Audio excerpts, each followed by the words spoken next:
TGB diprediksi akan kembali masuk atau mencari partai politik baru.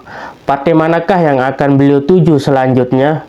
Berdasarkan penilaian para tokoh bahwa TGB punya beberapa kriteria partai yang ideal untuk dirinya sendiri. Yang pertama, TGB tidak akan masuk di partai non-parlemen atau yang tidak memiliki kursi DPR RI seperti P3, PSI, Perindo, Gelora, Hanura, Partai Buruh, PBB, Partai Umat, Partai Garuda, dan PKN.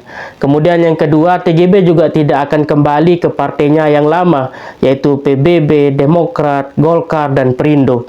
Sehingga yang tersisa hanya ada 6 partai, 2 partai kanan, yaitu PKS dan PKB, 3 partai tengah, yaitu Gerindra, Nasdem, dan PAN, dan 1 partai kiri, yaitu PDI Perjuangan. Kira-kira dari 6 partai tersebut, partai manakah yang ideal untuk TGB masuki saat ini?